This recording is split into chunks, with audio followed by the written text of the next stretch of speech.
So, revolution, you guys. Like, what an interesting topic, huh? And what's so interesting for me about this particular topic is that I feel like I've been being primed for this my entire life.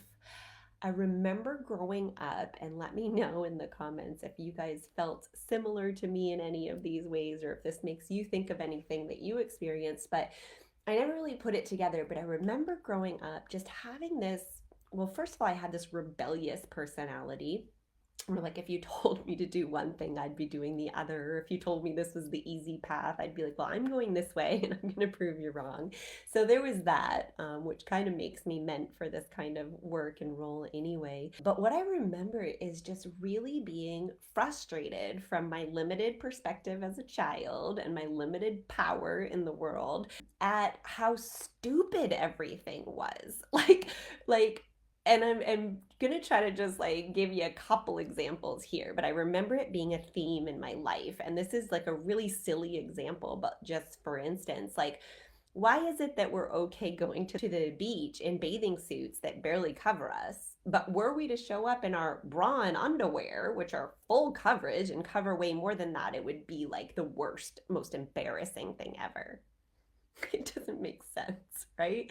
And like things like silly things like who made up the swear words and why does it matter? Like if you're saying a word, it's the intent behind the word. So if someone's yelling at me and calling me a witch, it's going to hurt and feel just the same as if they were calling me a bitch. It's like doesn't really matter. So like I don't understand like why swears are so taboo, like who decided, right? So those were just little kid kind of perspectives, but also being in school and being very smart. Like I was a straight A student until I started to realize like I didn't want to learn anything that I was learning. I wasn't interested in it whatsoever. Things fell out of resonance for me at a young age where like I was being forced to do things that just didn't line up with who I was or what felt true to me. And so my that rebellion came out where I was like, what is this, right? And so I didn't give full effort in high school because it really felt like kind of a joke. And I, at the time, thought that that was just because I was broken, because I didn't fit in like other people. And now looking back, I see how broken that school system is and how it's really just, really choking the spirit out of our children. And yes, of course, there's benefits, social benefits, and things like that, but like it's not serving our society as a whole to have our children growing up in an area that we don't have any say or any influence over for the majority of their formative years. So we actually, they're fully open for programming from whatever they're experiencing from age 0 to 7, roughly. And for 2 of those years, we're sending them off for the bulk of their day and have no idea who's talking to them or what they're saying or what they're being programmed with. And, I don't want to go down too many rabbit holes on each topic because that's for a later day. But, with education, when we look at where the education system started, public education. I mean, yes, there was concern of kids falling through the cracks, like families who weren't, pushing education, and that's a real issue. But overall, what we don't hear is that public education was pushed on people by bigger entities, right? And so, you may have heard of the Rockefellers. They were at the root of that, and they had their business in building the industrial revolution. So all of these companies and factories and things that they were investing in, they needed workers, and they couldn't get people to kind of give up what they were doing to come work a mindless job for them. And so by putting them all through the same programming in school and teaching them just enough so that they could succeed in the system that was created, then it allowed us to fulfill their dreams, right? And so we kind of all have this like overall sense of like what's happening, that we're kind of the low man on the totem pole and everyone's kind of building on each other's backs in most cases. But it's like, growing up, especially in this attitude of like, well, what's wrong with the world and why don't we change it? And just constantly hearing from adults that like, well, that's just the way it is and you just can't. And so just to, again, like, I don't want to go too far down one rabbit hole or the other because there's so many, but I do want to hit a couple of points. And so, with government, and like, I had a father who, was very aware of the corruption in government, even back in the 80s and 90s, and so I was a little bit exposed to some of that. I didn't really believe in it, didn't really care about it. But I would ask him, well, why don't we change it? Why can't we fix it? And it was just this powerless hopelessness of like, it's just too big of a problem. You just can't. Like, there's all we can do is go vote, and hopefully that will change something. And I remember just holding that feeling even through when I could vote and as I became an adult of like, why the fuck are we bothering? Like, this isn't changing. We've, like, the literal definition of insanity is doing the same thing over and over, expecting a different result. And so it's like we're in this rigged system, we're in this rigged game where we keep trying the same moves and nothing's working, right? At least up until recently.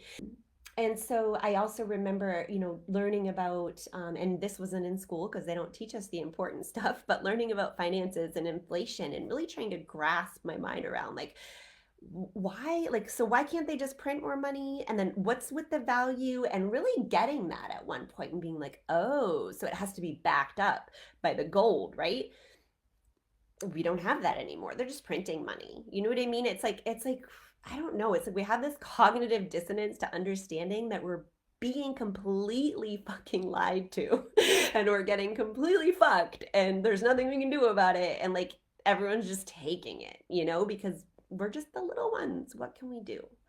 And so when we think about these type of problems, it's like I remember like talking about the inflation with my dad and with some other adults too, and being like, okay, so why can't we fix it? Well, because everything, I mean, gosh, everything would crash and everyone would be poverty stricken and people would go hungry and la la la la la. And I'm like, but if that's what has to happen to fix it, then isn't it better if we just tear it down now and like get through that so that we can get to the other side? And it's like, no, let's just keep doing the same thing and pray that it just changes by itself. Like, it just never made sense to me. It never sat right.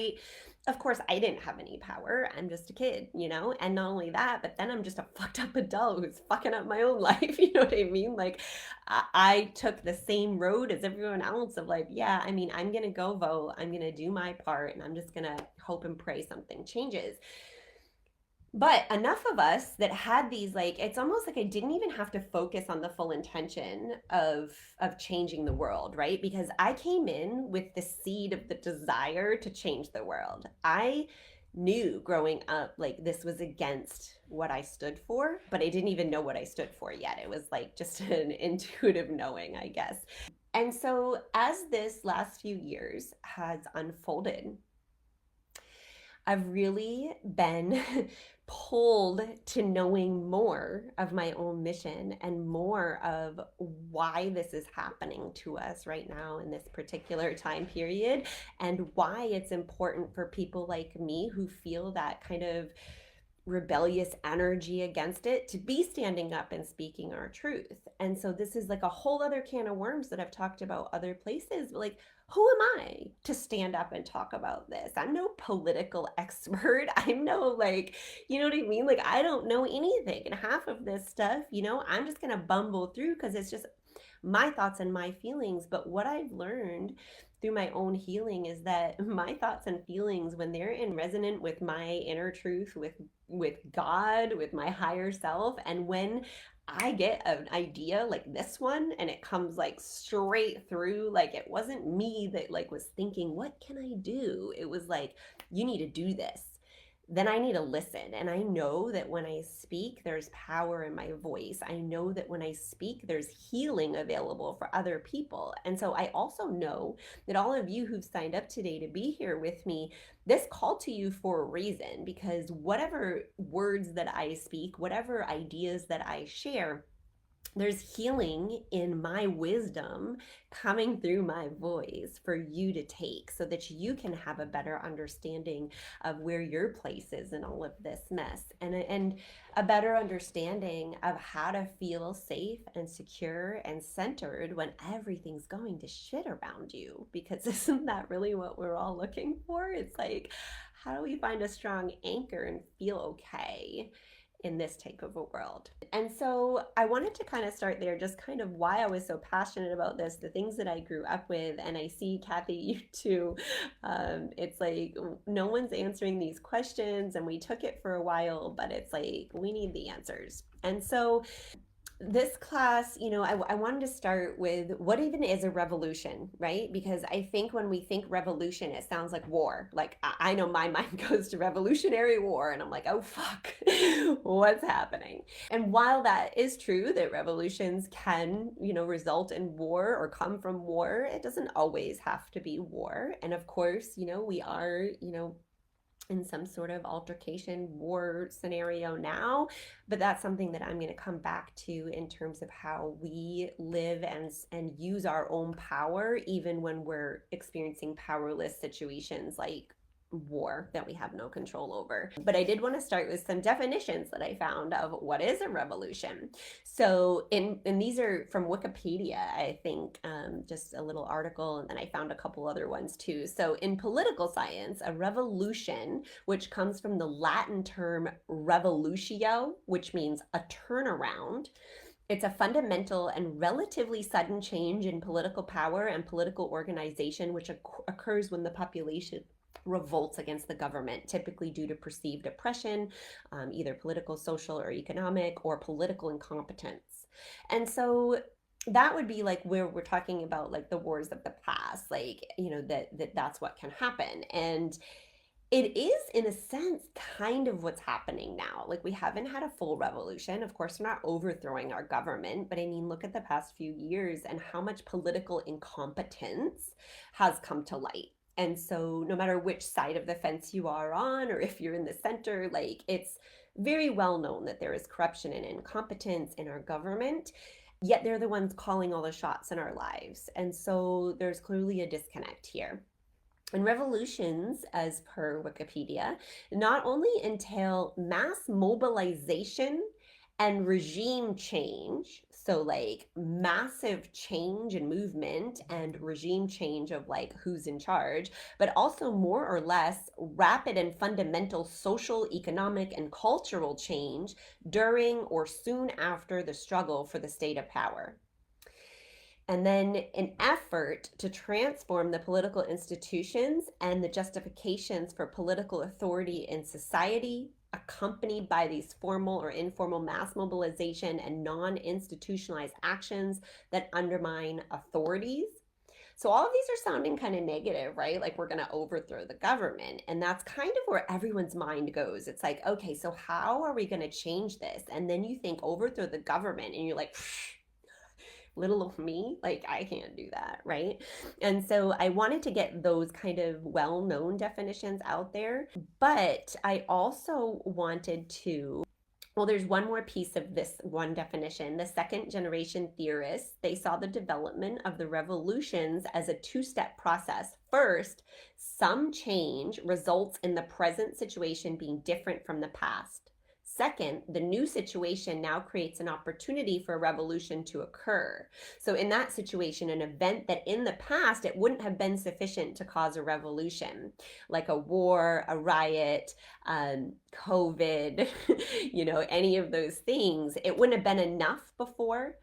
However, if authorities are aware of the danger, they can still prevent a revolution through reform or repression. And we're seeing that too, because the authorities are afraid of all of this change and unrest that's happening, and of people, not talking about a revolution, but it has that energy of it, right? And so we're seeing a lot more censorship and suppressing of information, and that's a scary thing. We're like, holy shit, what's happening in the world? Like, feels like we're living in a story.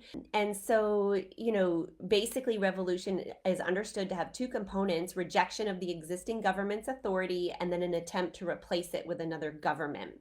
And so I feel like this is probably the end goal, right? But right now, what we need to understand about how we create in our world, like when we consciously choose to create something in our lives, like whether that's like peace and happiness, or whether that's wealth, or whether that's a revolution or a political change, right? it's little tiny changes over time that gain momentum. And so while I said like this revolution is like a big, scary, hairy painted picture, let's look at it like this. A revolution is a successful attempt by a large group of people to change the political system of their country. A revolution in a particular area of human activity is an important change in that area. It represents an abrupt change in societal order. It's a complete or radical change of any kind, or it's a complete cycle of events. So when I say that we've been in this ending cycle of like doing all the same things, hoping for a different result, and it's not working, it's because we also have just divine timing. It wasn't like it said in those definitions, like had we experienced this 10 years ago, people wouldn't collectively have been at the level of consciousness that they are now. And there wouldn't have been enough people who could pull themselves out of the fear and dismay and whatever was pulling them into these events. There wouldn't have been enough of us to stand firm in our knowingness, to be able to call upon our own resources because we've done our own work, and to see the truth for what's happening, to see both realities, all realities existing simultaneously, because that's the problem, is that we have been living in this world that's been a real big gray area, right? And then all of a sudden it's like black and white. There's no gray. And it's like, which side are you on? What are you going to choose? And things have to get uncomfortable enough for us to actually choose change, because as humans, we resist change. We say we want it, but we don't actually want to do the things that bring it to us because it's uncomfortable, because it's unknown.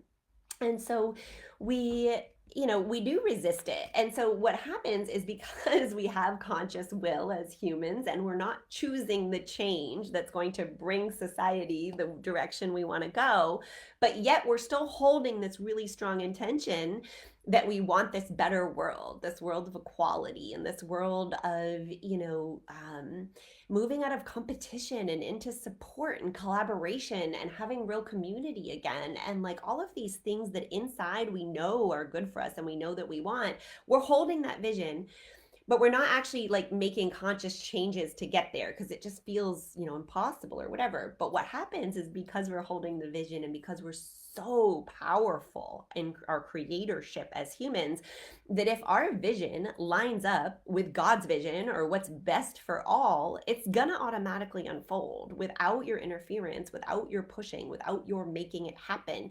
You just have to allow it. You have to get out of the way of yourself and your resistance and the ways that you're pinching it off and saying, oh, no, I can't do that. I can't change.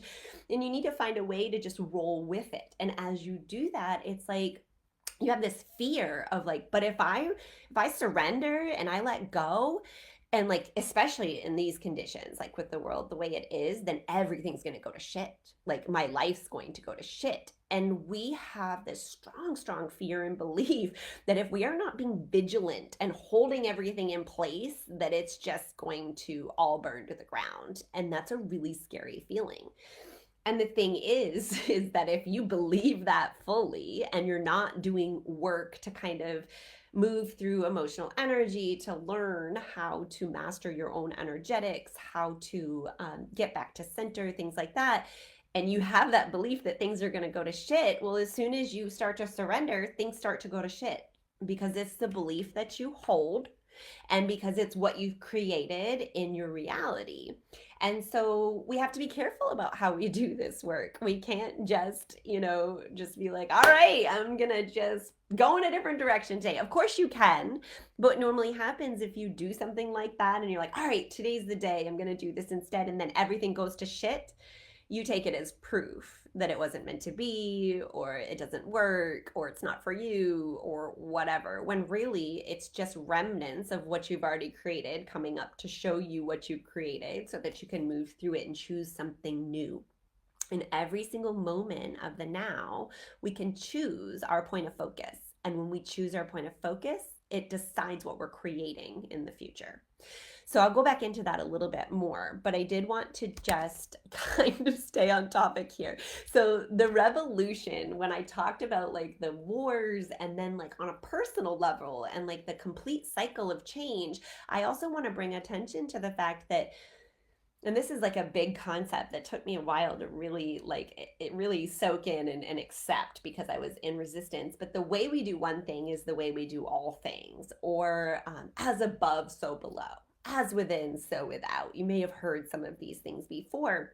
And so when a revolution is happening and it's like big and we're like, oh my God, the world is changing and it's big and it's scary and I don't understand it, you just need to move your focus. That is not your business, what's happening in the macro, in the big picture. Like, of course, you don't have a solution for that.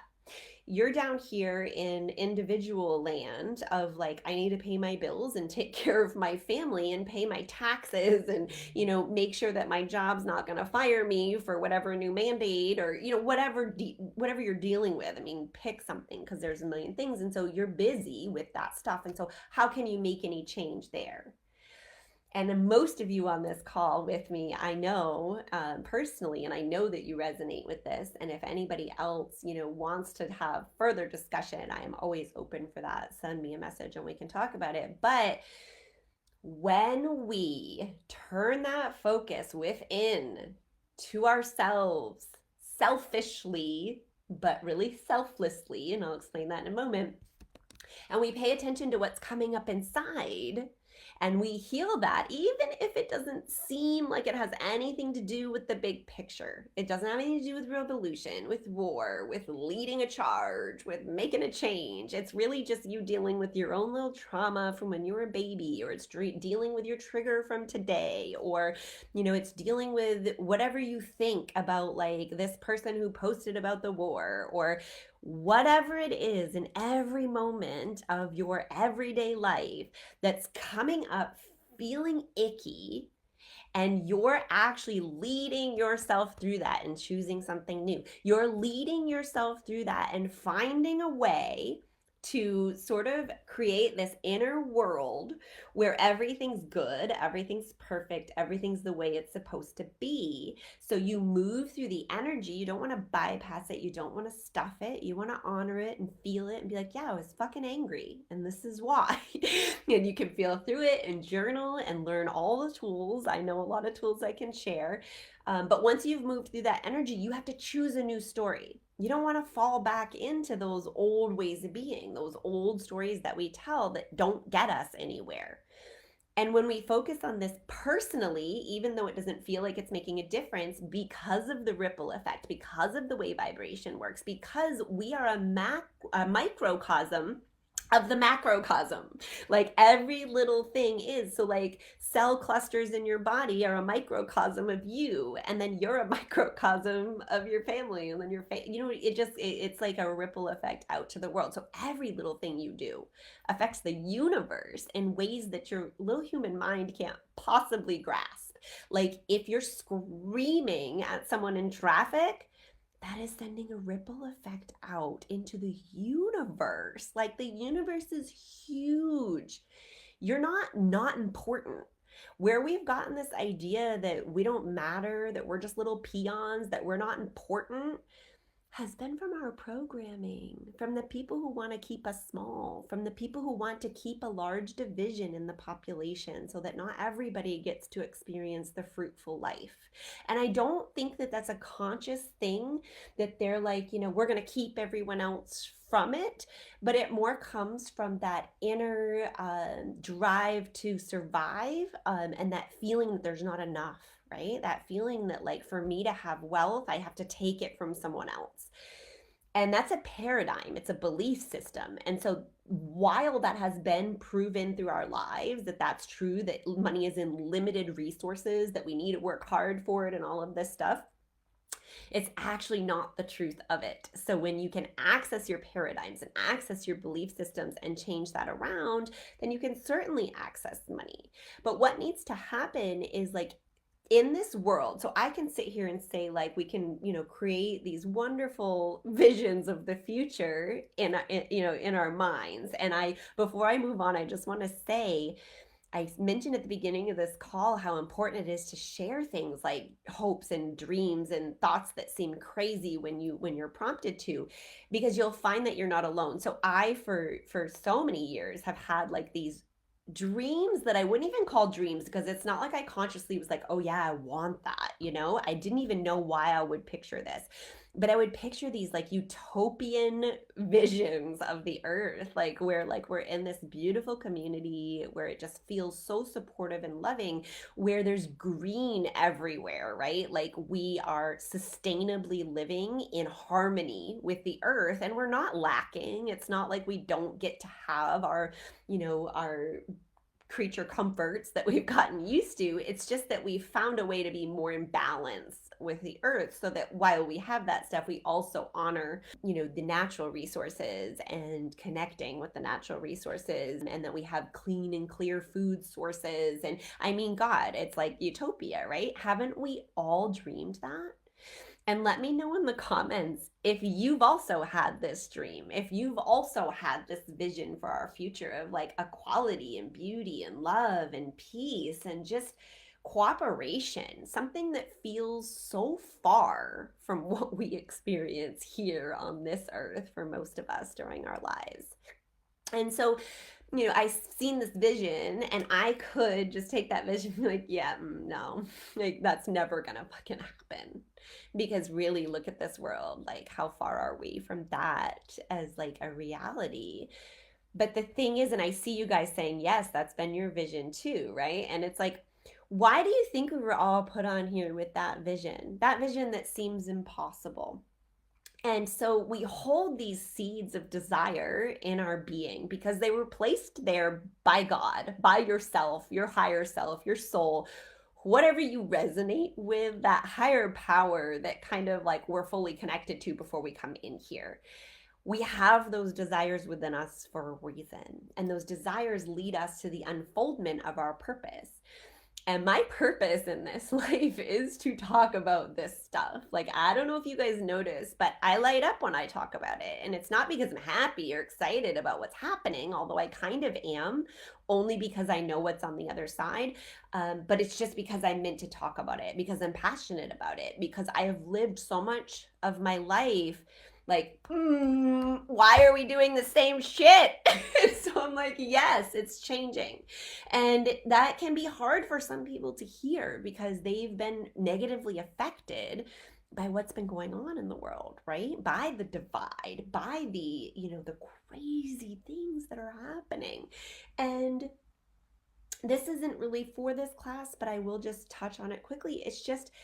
It's understanding that all of the realities exist and they're all valid and they're all serving such a beautiful purpose. So even if you are reacting to someone else's reality, as in like, I can't believe she thinks that, or I can't believe that someone would believe that or be okay with that or would take that action or whatever, it's finding a way to pull yourself out of that judgment. Realize that all judgment is self-judgment, all of it.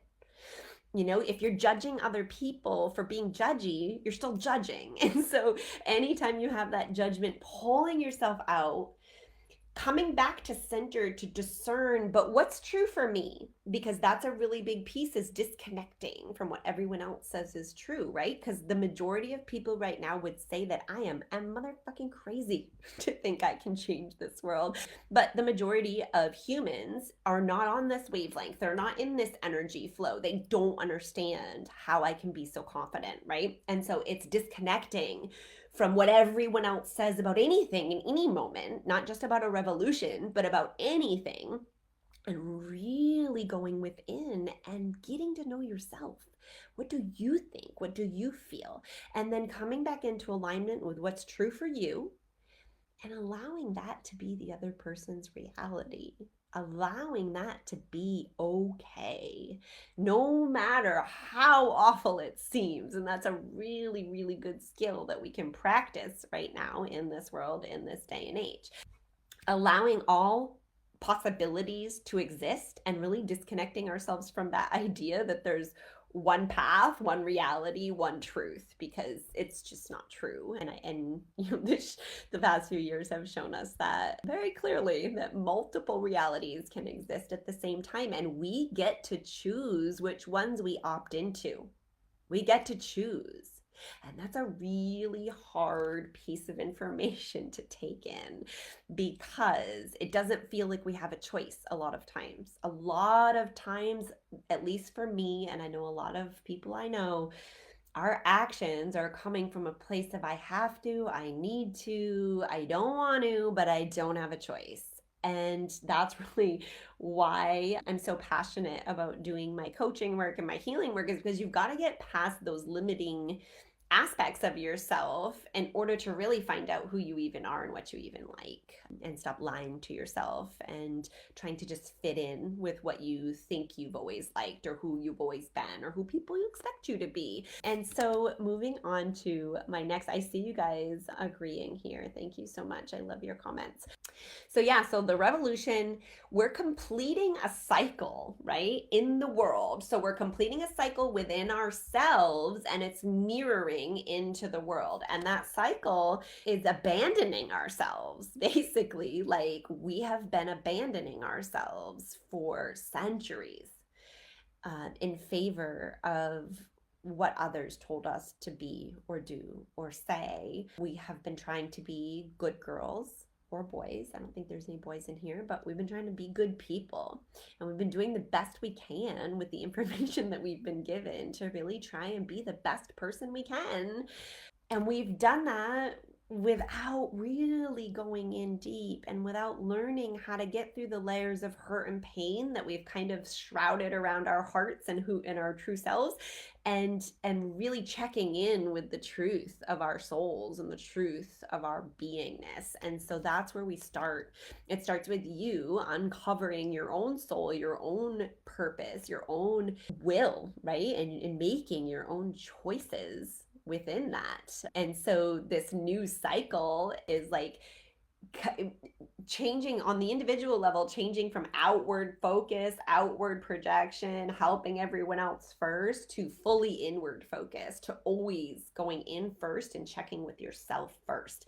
In this world where there's multiple realities happening, and you need to discern who you're going to believe or who you're going to follow or what choice you're going to make, the only way to do that is to come back into yourself first before you make that choice. To know yourself enough that you know when you're centered and when you're connected to your higher self, so that you know that you're always making the right choice.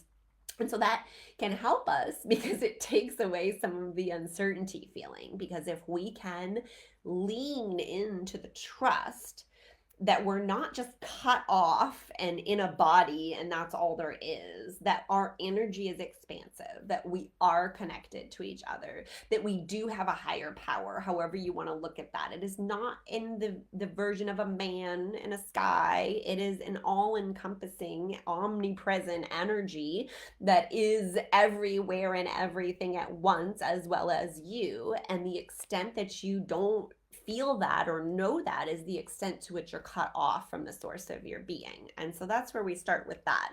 And as we complete our own inner internal revolutions to step into our own power, make our own choices, live a better life, finally, everything else just falls in line. And it doesn't mean that you choosing your path, that you have to do what I'm doing, or that you have to show up in public, or that you have to do anything you don't want to do. A lot of times we resist that change because it's so uncertain and we don't know who we'll be, and we're afraid we're going to become someone we don't like or don't want to be, right? If you had told me 10 years ago that I would be who I am today doing what I'm doing, I would have laughed. Like, there are people on this call who have known me so long, and they would have laughed, and we would have had a real fun time. And then I would have just made sure that I avoided anything to do with anything like this, because this is not what I pictured for my life. when I was in my small self, when I was living from fear of rejection and fear of being seen, and not even admitting to myself that I had those fears, just really, warping warping the story to something that served me. So just knowing that you get to choose every step of the way. So, once you line up with your soul, I'm choosing this way because I like it. It lights me up. I actually actually like being on TV. Weird, because I never would have thought that before. And I love using my voice. So that's what I'm doing. But you get to love what you love and do what you do and be who you are, be successful, and heal the world at the same freaking time. So there's nothing to fear here. But sometimes we have to work through some of those layers. So we're having a revolution of the mind, a revolution of the soul, a revolution of the body and the way that we relate to it, and mostly a revolution of the heart, because that heart field is what connects us to everyone, connects us to each other, connects us to the universe. It's sometimes called Christ consciousness, that unity consciousness. And when we open our hearts fully and we're connected to that unity consciousness, it's really easy to know what the right thing to do is. It's really easy to know the direction that we're heading. And so what's really cool about this revolution and this, it happening right now because it's perfect timing, is that the speed of change on the planet is amplified right now. And so I've talked about this a few times, but like we actually can scientifically measure that the vibration of the earth is raising. Sometimes it spikes up so high that the equipment can't even measure it. And that's important because the Schumann resonance, the base frequency of our earth, is what keeps us grounded. That's why they say grounding, like put your feet outside, touch a tree, because you're connecting to those negative ions that the earth is always giving off. And those negative ions come up into your body and they neutralize all the positive ions, which are overactive from EMFs, stress, the way we live our lives. And so it's important to connect with the earth in that way. But what's happening is when the earth's vibration is rising, it's also timing with solar flares from our sun. And we may have heard of the solar flares and you're just like, oh, it's some scientific phenomenon. And it almost feels like when we see them, it's like, oh my God, the world's going to end. The fucking sun's going to blow up. It's happening for a reason too. Those solar flares are actually serving us here as humanity in our awakening process. When those blasts of energy come in, they are literally, and it's not like you have to be standing in the sun to get it. Like it's coming into the earth and you're getting it if you live on the earth. It's basically upgrading our systems, like upgrading our DNA, upgrading the way that we connect in our brain to be more open and aware of, our source connection, our self connection. And because these changes are happening so rapidly, it's like people are popping like popcorn now, and it's super exciting. But it's also difficult because they're becoming aware of their own shit. So all of the people that haven't really delved into help or it didn't resonate or they didn't know, like all of a sudden they're starting to have that gap where they're the observer of their own life, where they're actually, and you all, at least who's been commenting here, I know you've all been through this same as I have. Normally we make a conscious decision to change or to heal, and we learn to become the observer. We learn to observe our own behavior and find like the triggers and the things that are, out of alignment with what we want.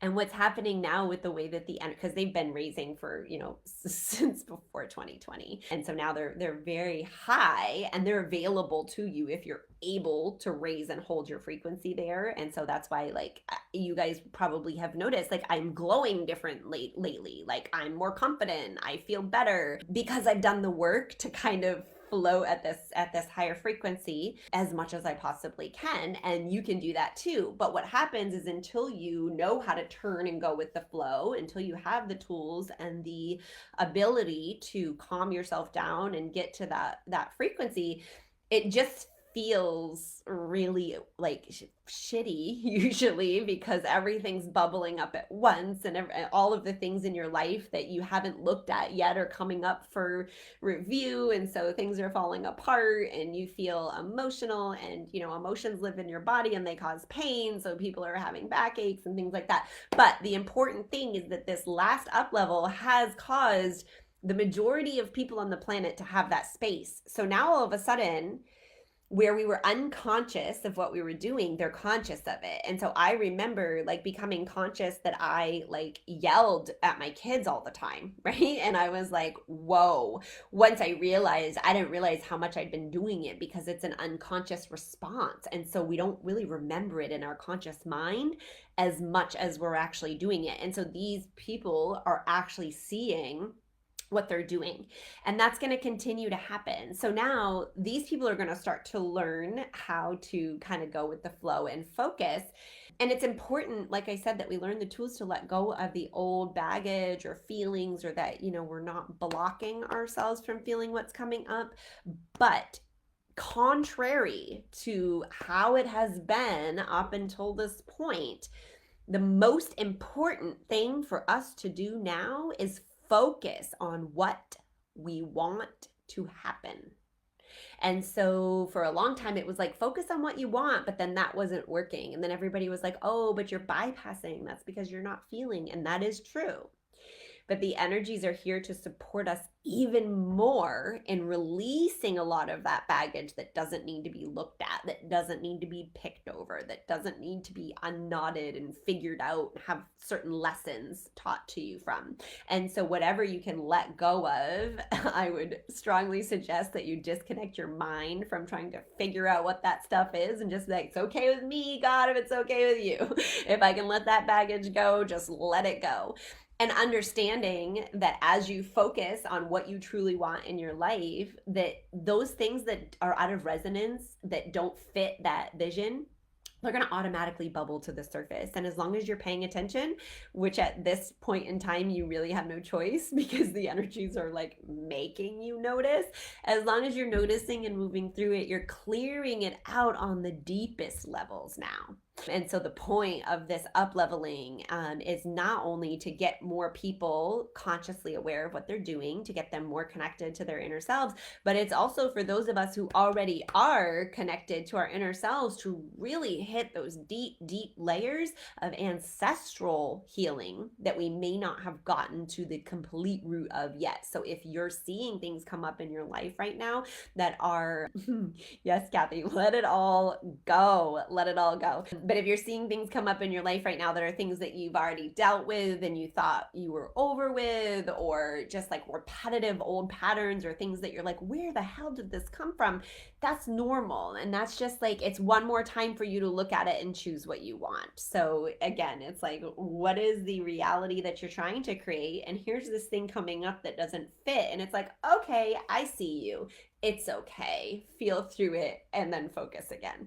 And so that's the best skill that we can develop right now. And as we do that, it's like, just like that intention of all of us that have had that intention for a better world, for equality, for for cooperation and collaboration and just all of it, unity, because we held that vision and we didn't take any action on it, but we knew that that's what we wanted. Everything else had to automatically unfold to get us there. And so, yes, can we speed up the process? Yes.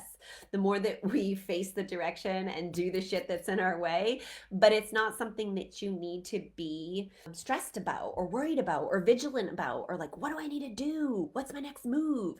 No, it's about your next move is always like, do I feel good right now? And if I don't, what could I do to make myself feel good? That's what your next move is. So think about this world that we're like all creating, right? That we all have that seed of desire, of that vision that we want, that utopian world where like we don't have to struggle, like we don't have to strive, we don't have to compete, we get to just be, right? And relate and have fun. Like if we were all as humanity deposited into that reality right now, we wouldn't know what to do with ourselves. Like we don't even know how to hold pleasure for a day, most of us, an hour, most of us, right? Never mind like going into a utopia where you never had to worry about anything again. What would you do with yourself? Half of us don't even know ourselves or know what we want to do. And so it's just not time yet, but it's very close. It's very close. And so just knowing that just because it feels so far away, it doesn't mean that it is. Like, time is a construct of our mental brain. Like, we made up time as humanity and we all agreed to it and we all abide by its rules, but it doesn't actually exist. And so things can happen so much faster than you think they can, but they don't happen faster because your eyes are on the non-change. Your eyes are on the thing you don't want. And so it stays because you're still focusing on it. And wherever you focus, your energy flows, and that's what will grow. And I love that, Laura. You asked your ancestors to help you move through your pain today and asked it to be healed for all of us. And that's beautiful because you know that every time you're healing within, it's automatically rippling without. And it's funny that you mentioned the ancestors because that's the healing that we're going to do today at the end, is an ancestral healing, because there are some big energies in the collective that I think was why this got called to be, because the healing is really necessary. And all of you here who are going to participate in it, and the few who are going to come back and do the replay, like, we, again, I just want to stress, like, you do not know the huge effect that just you are having by being here and doing this healing. Like, you have no idea. And so I just want to thank you again for being here. So we've talked a little bit about the fear and uncertainty and how we kind of face that. And it's just first of all, don't make the problem so big so it's so fearful, right? Like, you're putting yourself at the end when you're still at the beginning, or you're putting yourself in like this big scary situation, and it doesn't have to be like that. It's like, bring the focus down to you in your life and just know that that's enough. Like, it's more than enough. Your beingness and your being aligned with your soul, whatever that means. Like, even if that means, like, sometimes when I feel into soul, and not often anymore because I've just healed so much, but sometimes the answer was like, I just want to disconnect. I just want to watch Netflix. And if I did it from that place of like, that's all I want to do, that would fill me up. It would fill me up every time. So don't judge what it is. Just start practicing looking inside, following your heart, and taking a move from there, and knowing it's leading to all the other stuff, because I promise you it is. And we get worried about like the how, right? Like, what am I going to do to make it happen? And so even if that's something just personal in your life, not talking revolution wise, it's like we get all like strategy, and I got to learn how, and I got to get the system, and I got to figure this out. And that's bullshit. It really is. And this is the paradigm we're moving into. It's bullshit because you do need some of those things, but you don't need them the way you think you do. You don't need the system that Sally has that's like A, B, C, D, E, and this is what you do and it works. It worked for her because it was aligned for her.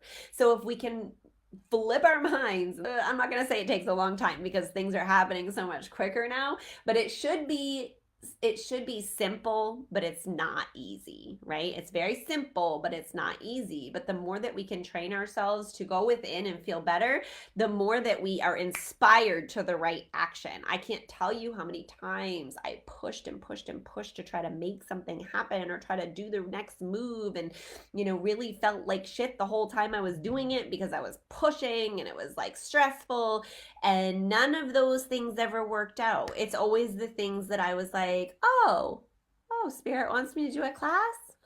I don't even have time to take notes. I don't need to. It's fine. And then it comes out beautiful and perfect and impacts so many people. So take it easy on yourself and just try to find where you are more than enough in every moment, no matter what it is you choose to do. We think we need to choose to be in flow and choose to raise our vibration. And while that used to be true while we were learning this stuff, now you're at the vibration, you're at the frequency, you're already in the flow. When you dip down and you feel like shit, you're still in your flow. You're still there. Your main frequency is not really changing. You're just moving through what's there. You can't go back. You can't lose ground. You don't need to be so vigilant. From here, you're going to go down, but you're going to come right back up to baseline. Your baseline cannot change. You've done so much work, you've gotten to this point, your baseline cannot change. Just take a little deep breath and allow yourself to soak that in. Like you're in, just you being you is being in flow. Just you being you is enough. And all of this stuff, this revolution, like it's happening, whether you're on board or not, whether you're facing the door, walking through like a soldier, or whether you're being dragged through, or whether you are falling through on your face, the world is changing. And it's, you can't stop it. You just can't. And so, are you coming along? Or are you going to make it difficult for yourself and continue to tread water and hold on to the rocks and try and go upstream, you know? And so it's your choice. It always is. But I'm telling you to choose the new world, the new way. It's easy and it feels good. And so why wouldn't you? um, yeah, and that's the work I do, is really closing that gap of like that feeling so out of reach and unattainable, to you really realizing how you can make that a reality in your everyday, and then how that ripples out to affect your family, your community, the world, the universe, and how it completely changes your life. So the other thing I wanted to talk about was, some of the things that we're moving out of from that old paradigm, right? The revolution. We're like hitting a whole new section, and this next section is ease and being and flow. And so we need to learn how to be, in relationships, how to be in creativity, how to connect with one another, because that's going to be our lives going forward. It's not going to be 90% working your ass off and 10% trying to rest and ignore your relationships and creativity because you don't have time. And so we need to teach ourselves how to be a new human in the new world, because it's coming faster than you know it. And that was actually, before I move on, I wanted to say this real quick. I've always said this, and I just want to say it here. Like, I swear to God, if we could somehow find a way to have all freaking however many billions of people are on this earth all look away from all of the problems in this world for 24 hours, if they could just not look at them and focus on something amazing for 24 hours, those problems would disappear. They would not exist. They can't exist without people's focus and energy feeding them. And this is the hardest thing for us to understand in these revolutionary times, because we see it happening, like this story and this story and this side and this side, and we all have an opinion. Me too. I'm not up here in no opinion land. I have strong opinions. Anyone who knows me knows that. But for me to strongly be stating my opinions over and over, or strongly be getting triggered by other people's opinions, and not allowing for both realities to exist, is not getting us anywhere. It's adding to the problem. So no matter which one I'm focused on a 3D reality problem that is out of alignment with my end goal, which is utopia, right? Like, neither one of those is going to lead where I want to go. I may think that my opinion is the better one and that's the way to get there, but like, if we're being honest, all of those systems are corrupt. The medical, I didn't even go into all of them really, but the medical system, the school system, the government, religion, all of them have been designed to program and control the masses. It's ridiculous. And so we look at that and we're like, well, how do we fix that? That's big. It's way bigger than me. It's way bigger than you. It's way bigger than us together. But if each one of us chooses different health solutions for ourselves and our families, if each one of us chooses different educational opportunities that resonate with us, if each one of us let's just hold our intentions for the government, right? And maybe don't play in. I'm not sure if I'm going to continue to vote, you guys. I'm not sure. It's adding energy to a system that is broken. And so I'm not really sure yet what I'm going to do there. But it's, you see what I'm saying? Like, we can find the areas of personal in those areas, and trust that if there are bigger things that we're to take part in, if there are bigger things that, that where we can make real big change, that it will automatically unfold in a way that feels like, of course, oh yeah, I want to do that. It's not going to be like this feeling of like getting pushed off the deep end into something that you don't want to do. Like it doesn't have to be like that. So I just want to make sure I stress that with you. And then so the back to what I was going to say, what we're moving out of, and the energies that I specifically wanted to speak about today are slavery, oppression, and censorship. And so obviously when we think of slavery, we think of the big, hairy wound of slavery, with Black people. And obviously that is horrendous. And it has been healed a lot through people experiencing the trauma, re-experiencing over the past couple of years. And so again, like these things that are happening in the news, it's like we want to be like, oh my God, that's so bad. It's serving a purpose, even if it's just to irritate these old ancestral wounds so that they can come to the surface and be healed. And so, we definitely have that obvious slavery, but we also have slavery in our lives, right? Like, and not to minimize that, because obviously it's a different type of slavery, but slavery, is some of the definitions I found for it: a civil relationship whereby one person has absolute power over another and controls his life, liberty, and fortune. Now, tell me that like schools and governments, and they are covertly doing this, but they do have control over many aspects of our life, liberty, and fortune. And that's in direct contradiction to our own constitution. But like, who listens to that shit anyway? They don't even teach that in school anymore. And so let's see, the other definition: the condition of being subject or addicted to a specified influence. So that is slavery in the medical profession, I think, and maybe even could be religion, depending on the religion. Some of those are very, influential and addictive. A state of subjection like that of a slave. And that does, many different scenarios in the United States have that subjection, right? Like it's like we don't have access to the same things that the elite do or that the government do. Things like we have to pay taxes, but they don't. We have to pay health care, but they don't. We're not allowed to inside trade, but they can. It's like, what are we doing?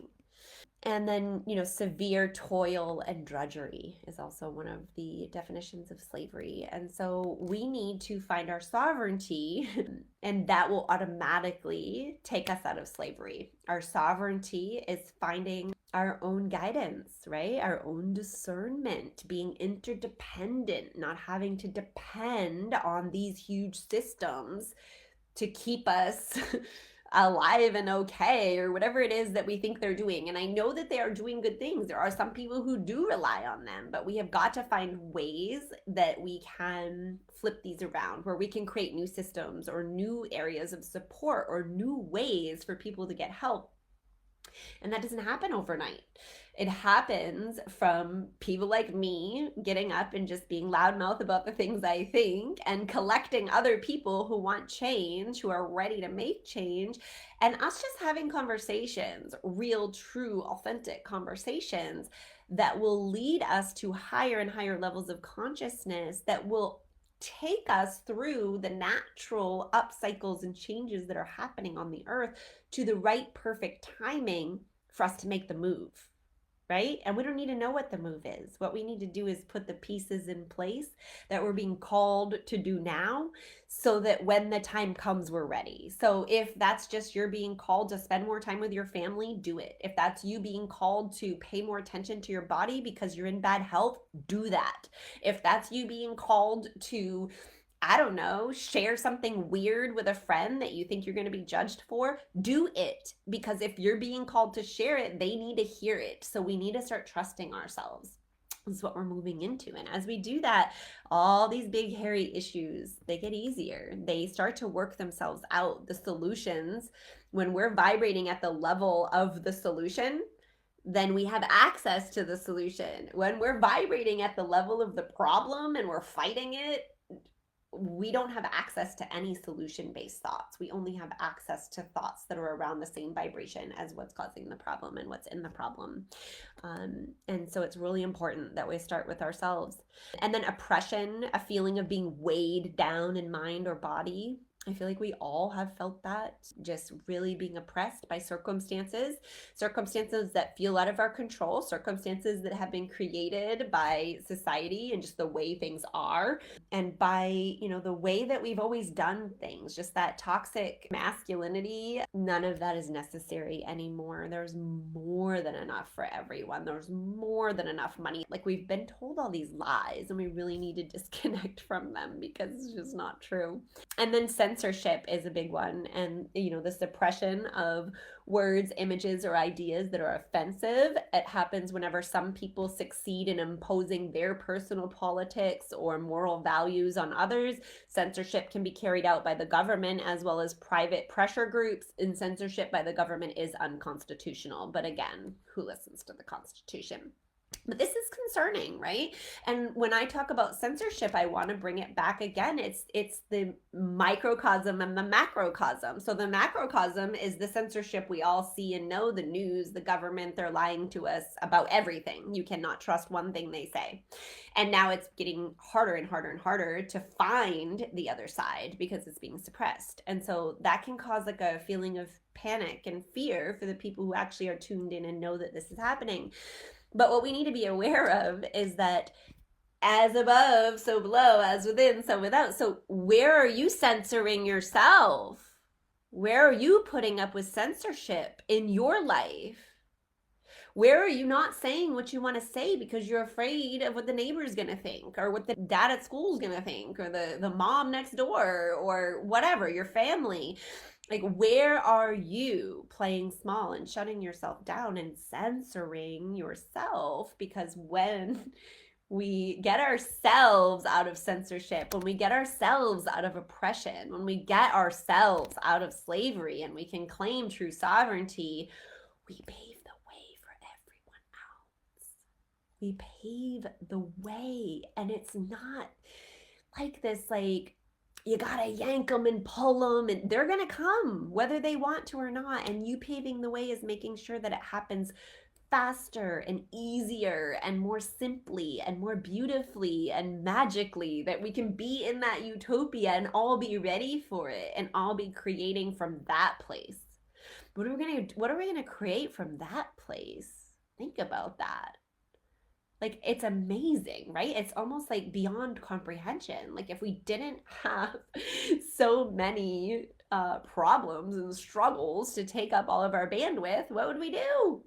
And it's almost like we're afraid to let go of the struggles and move into the new paradigm because, yeah, what would we do? And that's why we start small, and we start within, and we start with getting to know ourselves, and we start to get to trust ourselves, and then we move into allowing God, source, universe, whatever you want to call it, we allow us to connect to ourselves that way, and that ends up connecting us to everyone. And it's just honestly, like, the results, you can't even predict or measure them because it really can happen like that. But we have to allow it. We have to stop blocking it, and we have to do the work within ourselves in order for that to be an option. So this revolutionary energy, it's in the collective, whether you're aware of it or not. You might be experiencing people being more truthful around you, more fully expressing themselves. I know I have seen some of my beautiful friends popping up all over the place, showing themselves, sharing themselves, being a light for other people who don't know what's going on, who haven't fully understood or come to terms with who they are in this world. So it's just really beautiful to see so many people standing up in their truth to lead others, because that's what we need right now.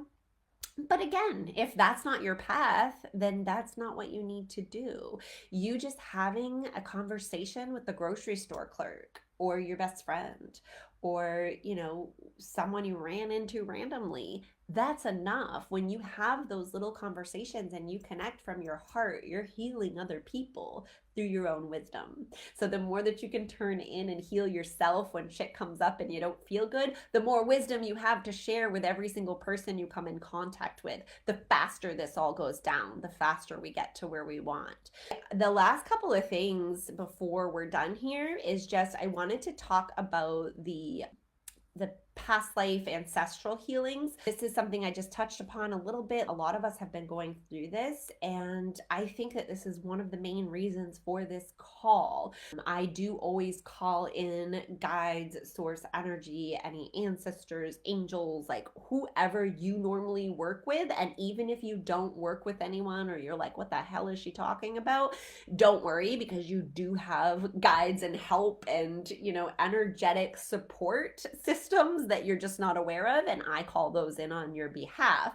And so there is some ancestral healing, and the ancestral healing that we're going to be doing today is going to be, it's not exactly these energies, but it's anything that's holding them in place. So anything that's living within you that's adding to or contributing to or holding in place the energies of slavery, oppression, and censorship.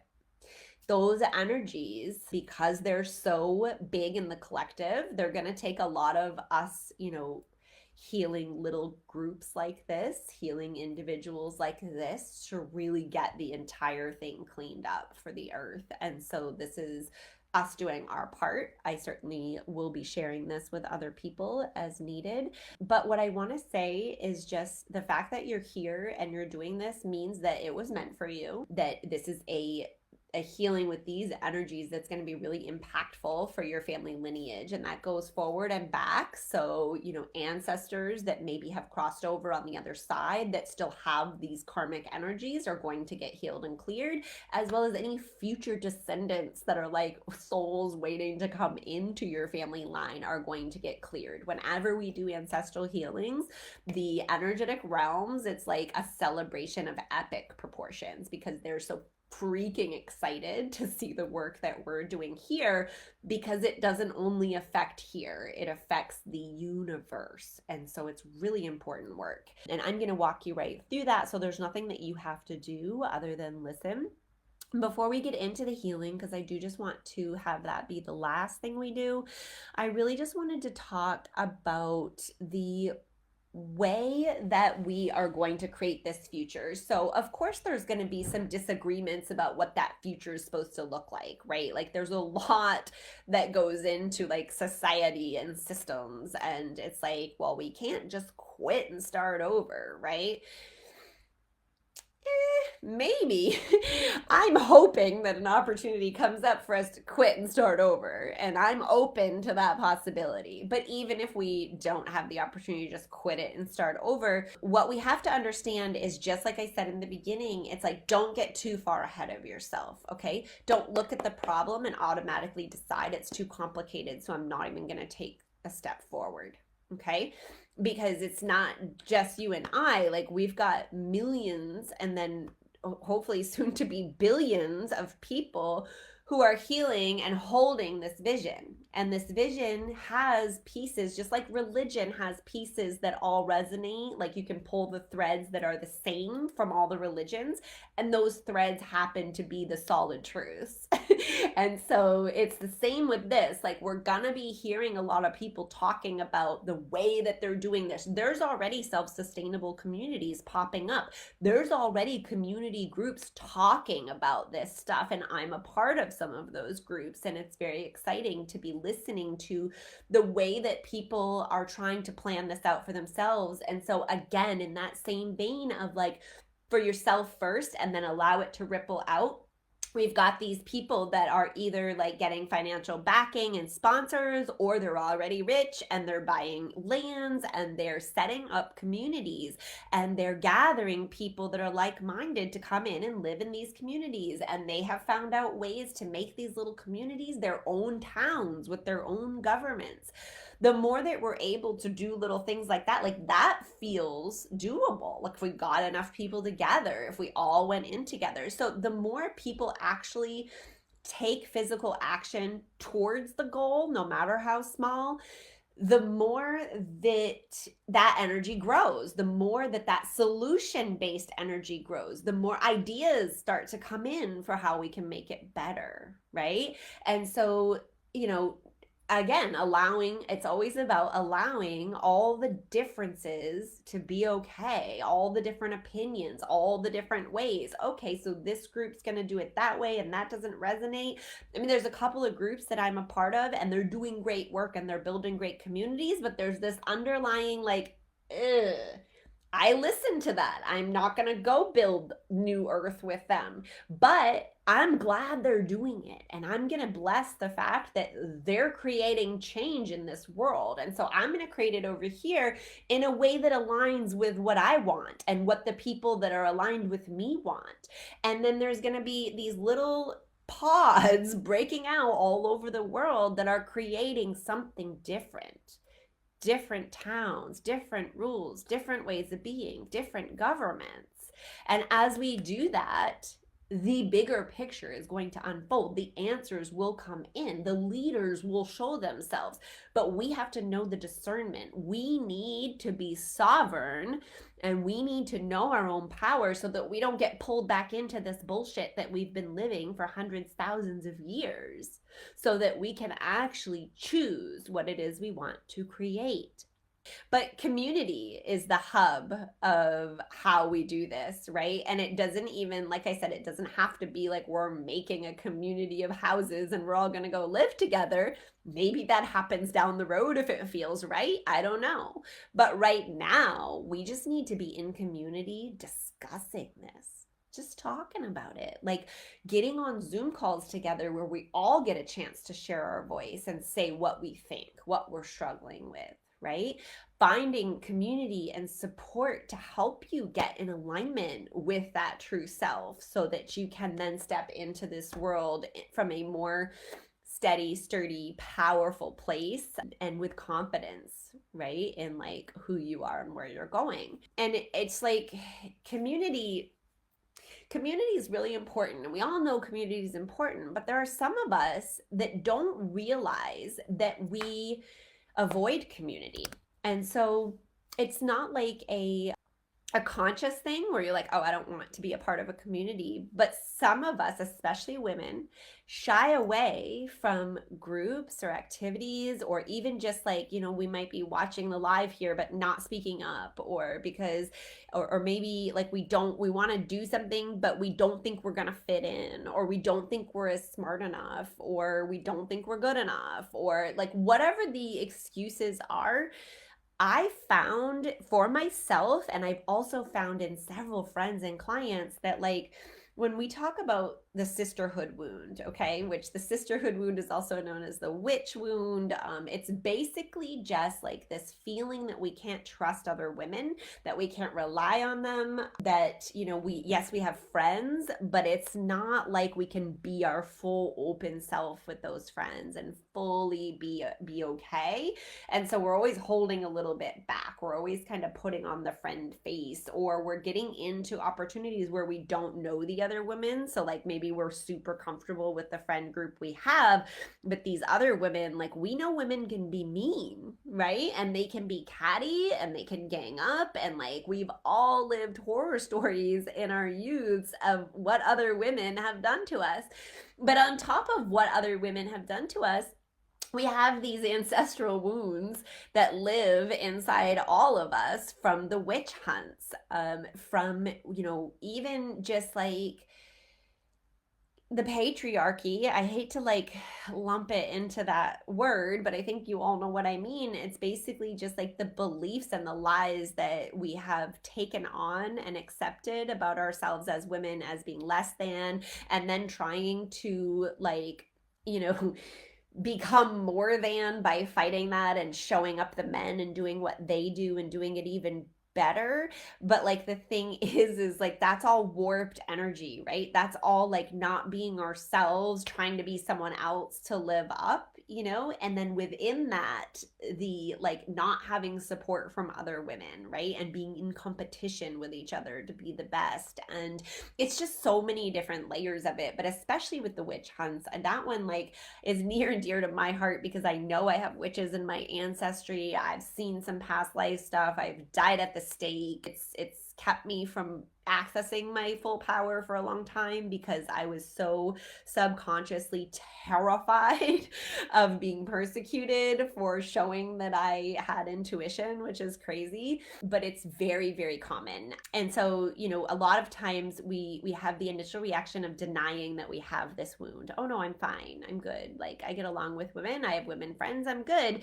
But when we dig a little deeper, we find that we have these insecurities still, that we have these comparisons, that we have these feelings of just not being good enough or not being worthy enough in multiple areas when it comes to interacting with other women, but especially in allowing them to support us, right? Relying on them, like being vulnerable with your truth, and then knowing that that's going to be okay and it's not going to be used against you or thrown back at you. And so these wounds are really important to heal. They're really important to heal because we as women are the most powerful force on this planet. Like back before 3,000 years ago when the Bible was written, back before that, it was all about the women. The women led the tribes. The tribesmen came to the women to specifically get their wisdom from their intuition. Like back in like thousands of years ago, they used to have the women walk over the crops while they were bleeding to bleed on the freaking crops because they're magic. We have magic. We do. And they all knew it. And then they took it away from us because it was scary and because men wanted to be in control. And then they convinced us that not only did we not have magic, but that we were less than. And it's just a bunch of lies. And Sherry, I agree. I have chills with that too. I'm quite sure that that probably did happen. It probably did. And it's something that I get really passionate about because I have been the mean girl and I have been the bullied. I have been both. And oh my God, either side, either side is painful. And either side is a safe place for other women to explore these wounds, to heal them, and to be able to connect. Because when we connect together, we're unstoppable. We're unstoppable. I'm gonna let you guys go because I've had you for a really long time, but I really appreciate those of you who stayed till the end. I appreciate everyone who came on in the beginning and had to go. Hopefully they'll come back for the replay and the healing, because that healing, it didn't have a lot of words, but I hope you guys felt the power of it because I could feel the power of it. And I think that even if you didn't feel it, like I said, because sometimes we just don't have that sensitivity, and that's okay, you're going to notice. And so I would really love to hear any changes you notice in terms of feeling less censored, feeling more free, and feeling more disconnected from that slavery consciousness, right? Like disconnected from your limitations. It's like, oh yeah, that used to be my story, but I'm telling this story now. I love you. You're so welcome, you guys. Thank you. Have a great day.